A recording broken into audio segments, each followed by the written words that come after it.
All right.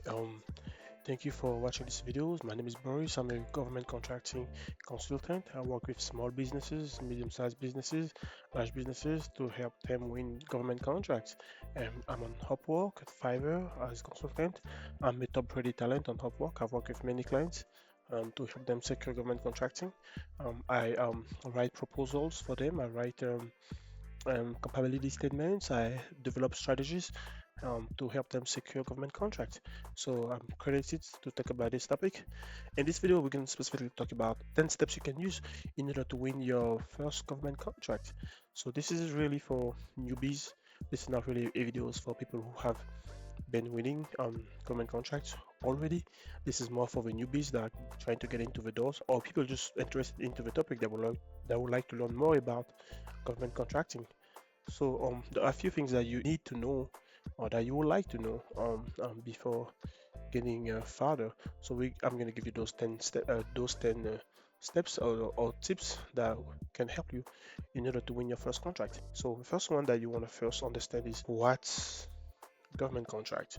You want to understand the basics, right? You need to understand what's a contractor, what's the role of a contractor, what's a government contract. You have to understand the very different type of pricing in government contract. You have to understand, your eligibilities, who can apply, you know, are you eligible to apply on government contracts? Are you eligible to bid? You have to understand it, right? So let's start with what's a government contract. So a government contract, it's an agreement between your business and a government agency to fulfill a specific scope of work that you're being paid for, right? And those type of contracts usually have a certain pricing on it. This can be fixed price, hourly, um, labor contract, or they can be cost reimbursement. There's a lot of different type of pricings when it comes to government contracts, right? And then next, you have to make sure that your business is eligible to apply to that specific opportunity. This can be, being registered on SAM, being registered on the state level procurement system, or if it's a city or if it's a county, right? You have to make sure that your business is eligible to apply to those opportunities, right? Some contract opportunities are mainly provided to business that are in a specific region, so you have to understand, all that stuff based on where you're applying for the opportunity, right? So now the second thing that you want to do is, once you understand already, which level of government you want to deal with, then you have to register your business because they all have different requirements. So once you go and register your business with, you first have to register your business in your states, and then you have to get an EIN number on the IRS. You have to register. You have to get a DUNS number in order to be able to bid on SAMS.gov or in many other procurement systems with states and local governments. And then I recommend you to also apply for relevant certificates because those certificates can help you later for opportunities that are strictly targeted to minority businesses, right? So whether it's women owned, help zone, minority owned, vet owned, you want to make sure any certification that you qualify for, make sure you apply for. Next, step three or tip three. You want to make sure once you've done it, once you understand the basics of government contracting, your role as a contractor, the different type of pricing, the eligibility of the procurement system that you want to go for, if it's federal or state or level. After you register your business in that procurement system, then you want to make sure you identify the your next code, like what's your next code, what industry, what kind of services and products that you want to provide or sell. And one way to do that is to just go on Google and you search next code list. So if you go on Google, you search next code list, you're gonna see PDF. You can just pull up a list, and based on what services that you provide, you can find your next code list in there, and then start to pick those opportunity based on the services and product that you sell, right? Once you have identify those next code, then next I would recommend building a capability statements. I always talk about capability statements. A lot of people undervalue that, but what's a capability statement? I have another video in the channel talking about capability statements. If it's not uploaded yet, then it will be uploaded here soon. But I developed a video that shows you from A to Z how to build a capability statement. So what's a capability statement? A capability statement is pretty much a marketing document that um tells about your business, what your business is, the core competency of your business. Those are what your business does as a service, what your business is good at. And it also highlights your past experience. If your business has performed in the past, you want to highlight that in your past experience. As a new business, even though if you don't have experience with the government, you still need to talk about your private sector experience. If your business have work in the private sector, you want to make sure you mention that in there. If you've never had commercial clients or government clients, find a way to relate your past work experience as a past experience in a way that it makes sense. And this is where, if you have trouble to do it, you can reach out to me on Upwork or Fiverr. I can help you build the capability statements for your business, right? And then you want to leave your contact information. You want to list the next codes that you support. It lets the people that is reading your capability statement what's your niche, like what are you very good at on top of the different and on top of your core competencies, even though you had already listed them. But the next codes really helps them to understand, it gives them a larger a broader vision of what your business actually does, right? So it's good to have that. And then also you want to make your capability statement stand out. If you look at the video that I did on capability statements, you're gonna see how to make a capability statement stand out, because remember, it's a marketing document, right? Next, the fifth tip here, you want to make sure that you understand how to research opportunities, whether it's using the right keywords, whether it's using the right next codes, whether it's using the right procurement system, right? So you have to make sure that you know how to research opportunities that are going to fit what your business is providing as service or as product to the government, right? So and I recommend, on the federal level, I recommend using SAM-Stack or Fed Business Ops, or on the local state level, you will have to research what kind of what's the procurement website for your state or your city or your county, and then go from there, right? And I would recommend setting up a notification and alert system when you have opportunities matching your interest, right? And next year, the sixth step or sixth tip that I can give you is to build a strategic plan to find partners. It's highly recommended to work with partners when you go into the government business. For government business, it's a relationship-based industry. And that doesn't mean that you have to know someone in the government in order to win contract. It just means that you want to work with others in order to maximize your chances of winning contracts. That's what it means. So that means you have to build partnerships. You have to build partnerships. Partnerships mean find other companies that have already won before.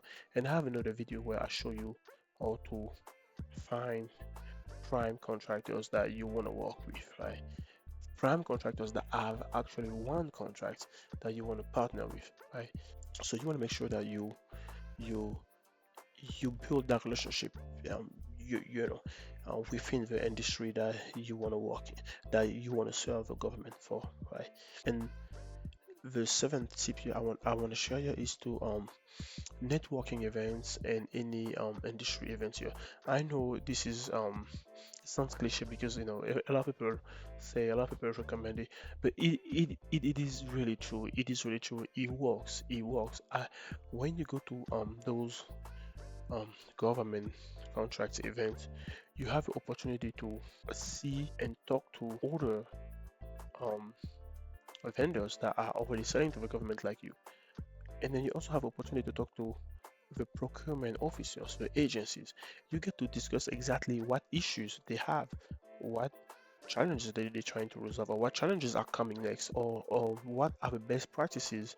You can learn that from other vendors. Oh, like all you guys do to win. Like if you have recognized one contractor that is killing it in your space, you ask them, hey, how do you guys do to win so many contracts? You never know what you might hear, right? So it's always good to hear. And then you get to see other vendors that are supporting contractors. Like, you might see vendors like me. Vendors like me, we support government contractors to win contracts, right? So we don't necessarily bid ourselves on contracts, but we have systems in place to support government contractors to win more contracts, right? So you might meet a vendor like me, and or vendors that have tools that facilitate the government contracting winning process, right? Within, whether it's a CRM, whether it's a tool that pulls information from many databases, things like that. Those are opportunities to meet those older companies and vendors that can help you to get forward, right? Yeah, so I would recommend that. So you don't necessarily go there to win contract, but for relationship that you gain there, you have to know how to utilize it to go to the next level. So this is why it's good to go to those networking events. Don't go there to just be like, oh, I want to win. I want to win the person that's gonna help me win my next contract.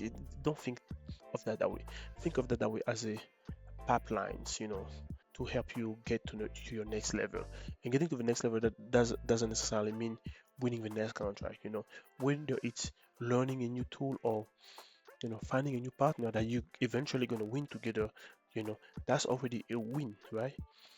So that's moving forward compared to where you are from ground zero, right? So my eighth tip here is to understand how to read and write RFP proposal. One, understand how to read RFPs, and then secondly, understand how to write responses to RFP.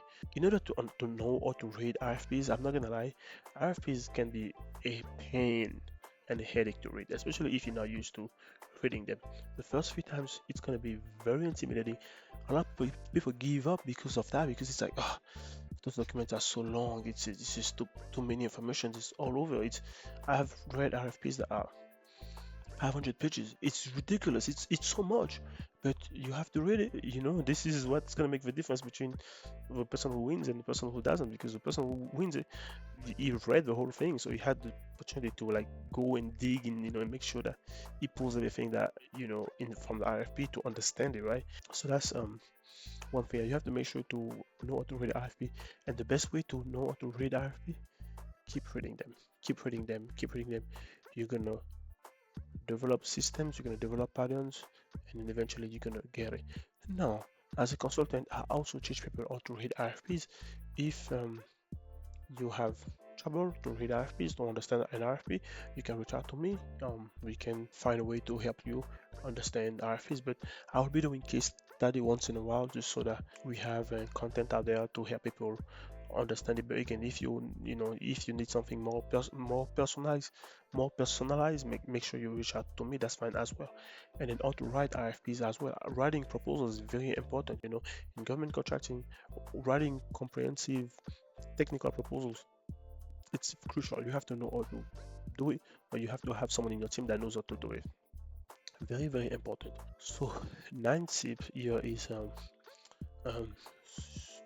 of submission and the follow-up. So pretty much, once you have your proposal written and everything, of course, you want to submit it, through the procurement system or through email. Like in SAMS.gov, it's a lot of emails submission side, but depending on the system. But make sure you read the RFP documentation. They're gonna tell you how to submit the proposal. You follow that, but then you want to follow up. Don't just send it and then it's over, right? So let's say you send that today, and the announcement date is supposed to be like 2 weeks from now. Wait maybe 1 week after, send a follow-up. Hey, I sent my proposal a week ago. It's been a pleasure working on these opportunities, and I really enjoy getting to know your agency and the services that you need through writing your proposal.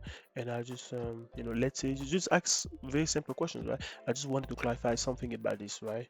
Or I just wanted to introduce myself and my company. Here is my card, or if you have your capability statements, throw that in there. Hey, here's my capability statement. I just wanted to introduce my company. Even if you don't have any question, send that in there. At least it's some type of follow-up. That okay, I sent my proposal. I also want to introduce myself. I also want to introduce my company, or I also have a question. And then boom, you introduce your questions, or you introduce your capability statements, or you introduce, whatever information that you would like to introduce, or clarification that you need, or whatever. Throw that in there in that email in a nice way. Don't make it too long because they don't have time. Those procurement officers, they're busy. They don't have time. Make it very concise, go straight to the point. Keep it short, So, and try to write it in a way that they will push them to reply back to you. That way, there is a conversation going, right?